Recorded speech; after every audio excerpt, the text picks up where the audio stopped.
Do you feel like your money runs out before the month does? Or maybe you've been borrowing just to pay back other loans. You might be over indebted, and you're not alone. In this video, we'll unpack what over indebtedness really means, how to spot the warning signs, what causes it, and most importantly, the steps you can take to get back in control of your money. Hello everyone, and welcome back to FinEd, your favorite financial education channel. Before we begin, please don't forget to subscribe to the channel and help us spread financial literacy. In simple terms, you're over-indebted if, after paying for essential living expenses like rent, food, and electricity, there's not enough left to pay all your debts. It's like trying to fill multiple leaking buckets with a single jug of water. No matter how fast you pour, you can't keep up. Almost all South African adults now have access to formal financial services, but this hasn't translated into financial security. Instead, debt levels are climbing and millions remain vulnerable. In 2024, 3 out of 4 borrowers used credit just to cover day-to-day essentials like food, highlighting how debt is often used for survival rather than growth. Between 10 and 12 million adults are currently over-indebted. Roughly 37% of formal credit users struggle with repayments, and when informal borrowing is included, the picture worsens. While financial access has improved, overall well-being hasn't. Around 70% of adults saw no improvement or even a decline in their financial situation in 2024. The share of financially healthy individuals actually dropped from 24% in 2023 to just 16% in 2024, even though fewer people were classed as financially vulnerable. Deep-rooted socioeconomic challenges drive this disconnect. Half of adults haven't finished high school, limiting job opportunities, while 72% live in households earning less than 140,000 Rand a year, relying heavily on grants or family support. The informal economy employs about 8.2 million people, nearly half of all employment, but many earn below the minimum wage. Most informal jobs are in domestic work, personal services, construction, and piece jobs. Supporting this sector could help reduce youth unemployment and equality. South Africa shows a paradox. High levels of financial inclusion, but worsening vulnerability and debt. Here are some warning signs to look out for that show that you might be over-indebted. You borrow money to pay other loans. You skip payments on some accounts to pay others. You get letters of demand or even court summonses. You've thought about debt counseling or debt administration. You've had judgments against you. You're often absent from work near month end due to financial stress.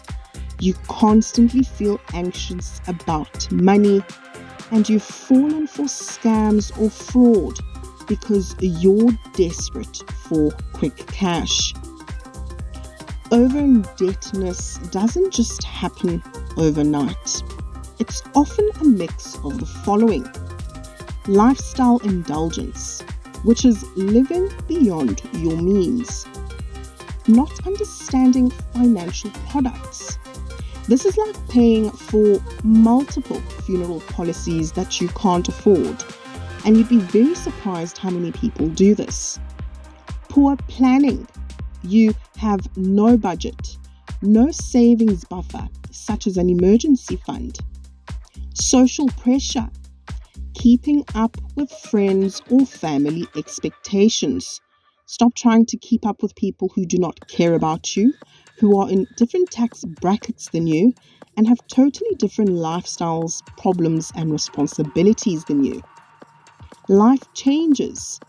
Major life changes such as divorce, retrenchments, or even a death in the family. Reckless lending from credit providers. Remember, you're just another interest-paying customer to them. It's all about profits. And lastly, economic shifts, like rising interest rates that causes an increase in loan repayment amounts. Getting out of debt takes focus and commitment. Here are 7 proven steps to assist you in overcoming over-indebtedness. Number 1, don't ignore your debts. Get a pen and paper or open up a spreadsheet and list all your income and expenses. Include every person or institution you owe, even your friends and family. Open up that banking app and check your bank statements. And get your free annual credit report from a bureau. Speak to your creditors. Negotiate reduced payments. Reduced payments are better than no payments. Prioritize. You need to pay essential expenses first. Your bond, your rent, utilities like electricity, levies, insurance. Next, you must tackle day-to-day costs like food and transport. Then, debts. Tackle debts with the highest interest rates first. Please don't cancel important insurance.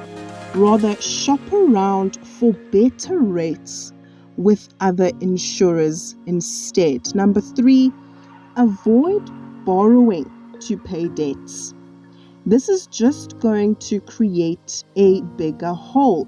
Also, don't buy groceries on credit. Yes, you and your Woolies account card. Also, please be very careful with consolidation loans. Number 4, cut expenses. You need to cancel unnecessary subscriptions.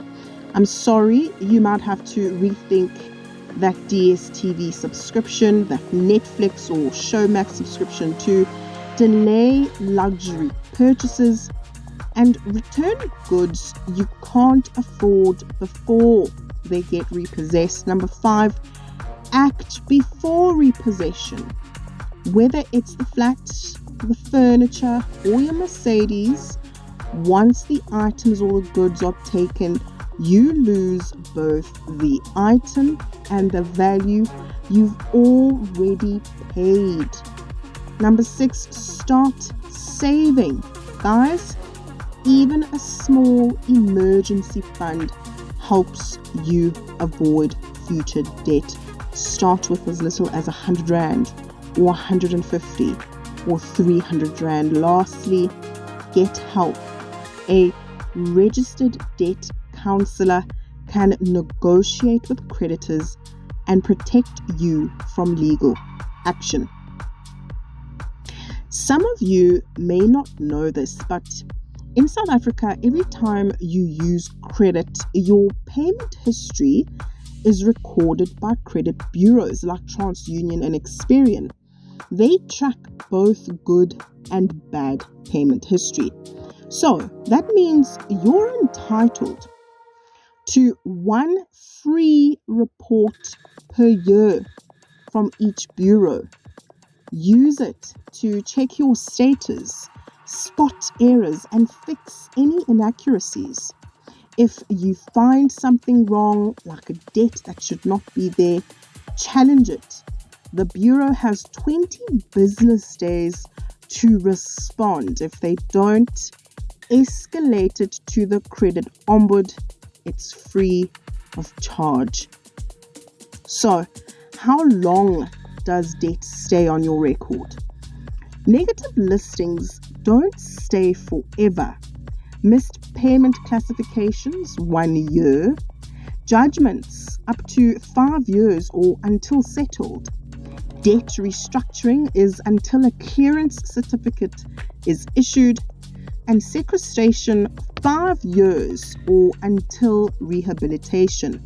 So the sooner you deal with debt, the sooner it starts falling off your record. Guys, over-indebtedness can feel very overwhelming. But please remember this.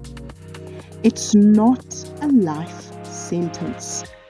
By facing it head on, making a plan, and getting help if you need it, you can turn your financial story around.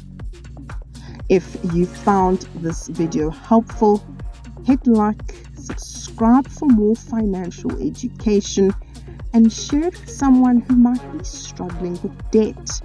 You could be helping them take the first step towards financial freedom. Thank you so much for watching. We'll see you in the next one.